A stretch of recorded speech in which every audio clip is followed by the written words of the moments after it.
So do you think STEM education has to have fancy gadgets and a big budget?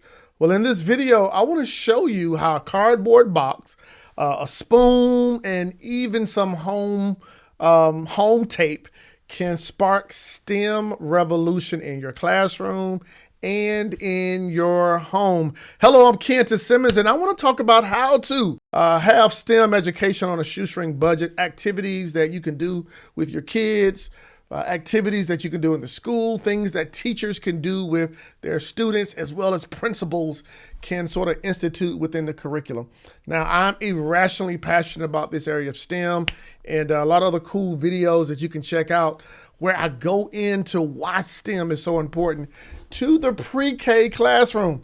I believe that we should STEM them early, and I want to walk you through some of my budget-friendly activities that make kids light up, right? And also some things that administrators and parents and educators can do in your home and in the classroom. All right, so here's one cool thing about STEM. It doesn't take a lot of money, right? It doesn't take a lot of money. I say it this way: STEM is a mindset. And the first thing that I want you to understand is that there's the power of imagination. Now, we all have an imagination. And the cool thing is that young people have amazing imaginations. And so STEM is not a mindset. STEM is more so a product. STEM is not a product. STEM is more so a mindset, right? So when your kids take a paper towel, right? Imagine the kids taking a paper towel and they look through the hole of the paper towel. Guess what that becomes for them? It becomes a telescope. And guess what? When they're doing that, now they're focusing their eyeballs through the paper towel tube. And now what? They're exploring engineering, they're exploring design, and they're problem solving just by taking paper towel. Now, here's the cool thing about it. Even though it's not this long telescope, what can we now do with the power of imagination by using something as a paper towel? So even though you may not have an expensive telescope in your classroom, can you now take the paper towel to talk about engineering, design, and even some problem solving? Okay, here's another cool thing I want you to consider are your Dollar Tree stores, right? Your Dollar Tree stores, your dollar shops, they are a gold mine. And what I mean by that, you can go into those stores and stock up on, little small things, that are just about $10 or below, right? Clothespins, hangers, rubber bands. You can find some cups, you can find some straws, all these different things that you can find inside the store. And guess what? You can now use these to build structures. You can now use these to test designs. You can use these to build out gadgets. You can use these, like you could take the rubber band and you could take maybe a straw and you could actually build a vehicle. You can. How do I know? Because your students have imagination, and if you give them the resources, guess what? They'll figure it out. All you have to be is the DJ, and you play the song and you let them dance. You let them dance around STEM. So listen, when you go to your dollar stores, when you go to your Walmarts, go in there and stock up, because it's a gold mine of resources and tools that they can use to now pull STEM into the classroom and pull STEM into the home. And by the way, if you haven't got access to my brand new book, STEM is Everywhere, I'll put a link down in the description. This is where I give you more activities so that your students can learn it, love it, and live it.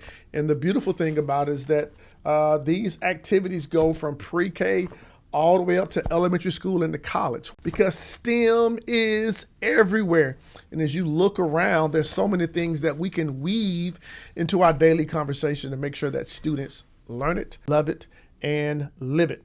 Here's the third thing I want you to understand and realize: that you can recycle and reuse. Recycle and reuse. Now, if you're anything like me, you may shop at Amazon, right? Amazon will send you boxes, right? They will send you, different things that you purchase inside the box. Or if you look into your kitchen, up under that drawer, what the plastic lids are, Guess what?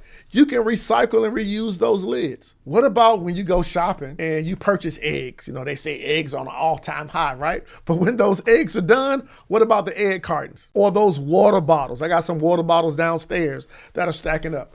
Guess what? Those Amazon boxes, those plastic lids in the compartment, the egg cartons, and even those bottles, we can now use those to have STEM challenges, right? Now we can engineer those and begin to use those to not only teach sustainability and to teach recycling, but now we can use those for some really cool activities. So listen, it doesn't take a big budget to institute STEM in the household. You just need to think out of the box. So my encouragement to you is to recycle and reuse.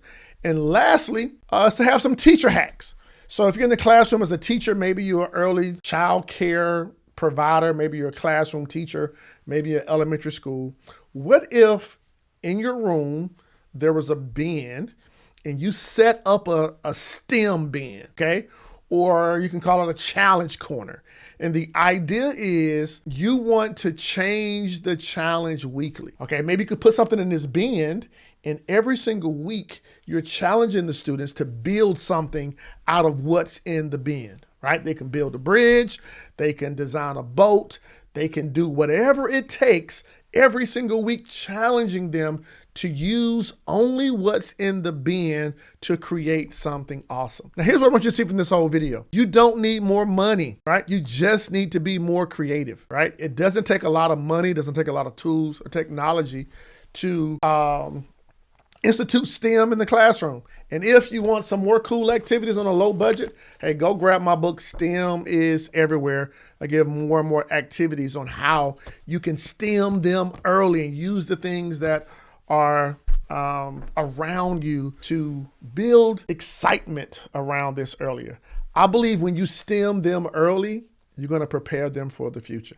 Now, listen, I got some more videos here all about STEM and why you want to institute in your classroom and some other resources that you can take advantage of to make sure that your STEM students are prepared for the future. I'm Cantor Simmons, the coolest guy with 7.25 fingers. And remember this, only one game in life counts, and that's your A game. Hey, I'll talk to you soon. Hey, and check out those other videos. Bye-bye.